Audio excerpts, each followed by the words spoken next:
Hi, my name is Paul Kidder, and my topic today I'm going to be presenting to you is the incident command system during the Boston Marathon bombing. Some of the things I'm going to hit in my presentation here is how ICS was implemented after the marathon bombing. I'm going to describe how responding agencies used Unified Command.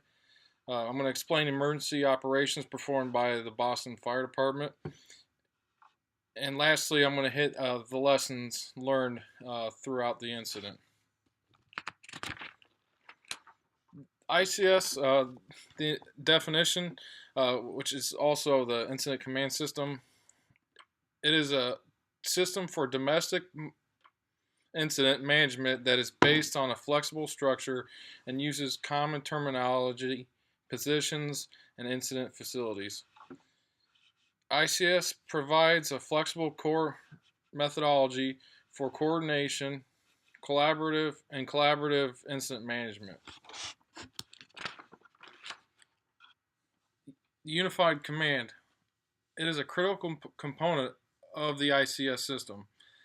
It recognizes an important reality of the incident management. It provides a framework that allows agencies with different legal, geographic, and functional responsibilities to coordinate, plan, and interact with each other. The agencies or jurisdictions representing the Unified Command Group, it really depends on the nature of the incident and the geographic location of the incident. I'll give you a little bit of information about the overview of the Boston bombing.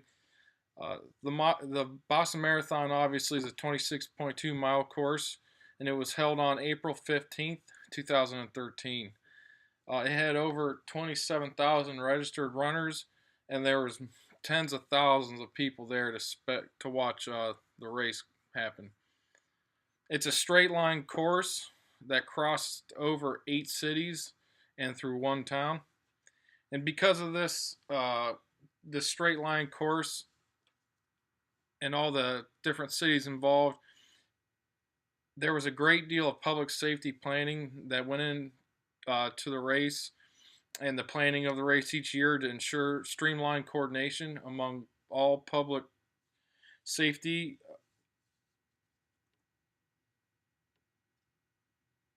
excuse me, among all public safety partners at the local, state, and federal levels.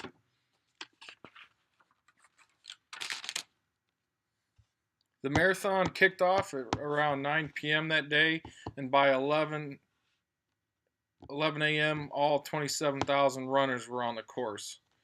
The first bomb, it went off at around 2:49 p.m., and it blew up right at the finish line area. 13 seconds later, the second bomb exploded, and it was approximately 180 yards away from the first. It was later determined that the explosion was caused from an improvised explosive device, or an IED, and the two explosions immediately killed 3 people. The first one was an 8-year-old named Martin Richard.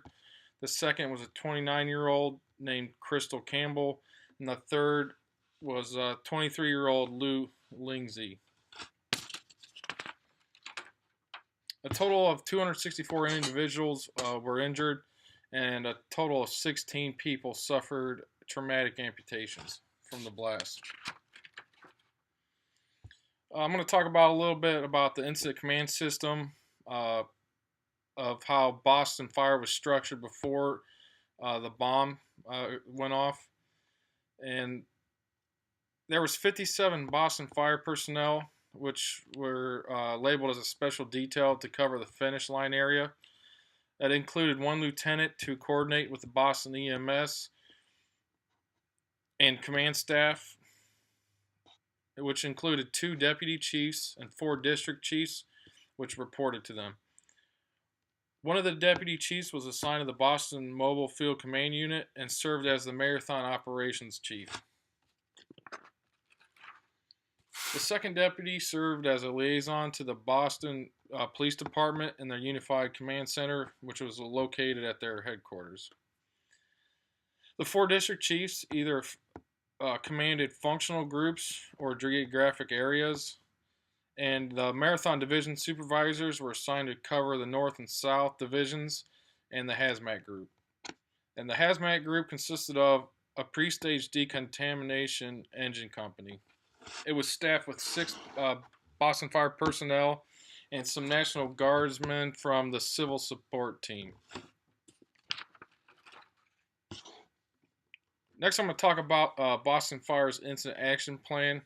Had two main goals. Its first goal was to provide members of Boston Fire operational guidelines for the effective management and coordination with all public safety agencies that may be included in a response to any event that may take place around the marathon.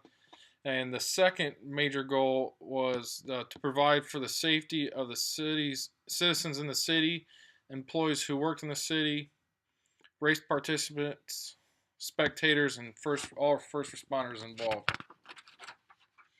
The Incident Action Plan, or the IAP, it also included command structures, assignments, race response protocols, communications procedures, and duties in event of explosion.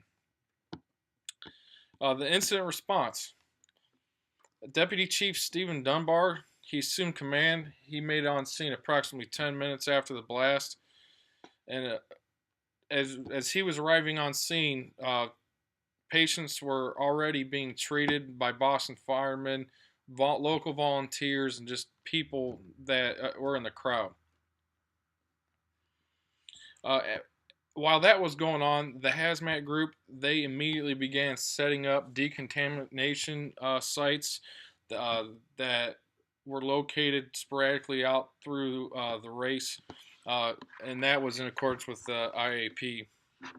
The National Guard Civil Response Team immediately ruled out that there was no hazmat contaminations, so there was no need for any kind of hazmat operations. After all the patients were transported to local hospitals, attention was turned to other hazards. Firemen and police, they were doing primary searches of buildings close by the blast to make sure they could find the suspects or of any other kind of secondary devices that may have been set. And obviously, it was a manhunt for the two individuals that caused the blast.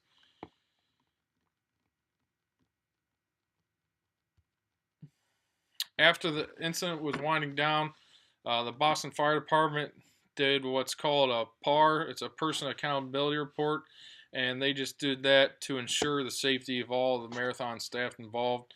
And luckily, no first responders were injured during the blast. Some of the lessons learned by Boston Fire and all the individuals involved. Special events require aggressive deployment posture. A detailed planning process, including stakeholders, is very important. And interagency relationships are important to foster before any incident happens. And that's my presentation. Thank you very much for listening.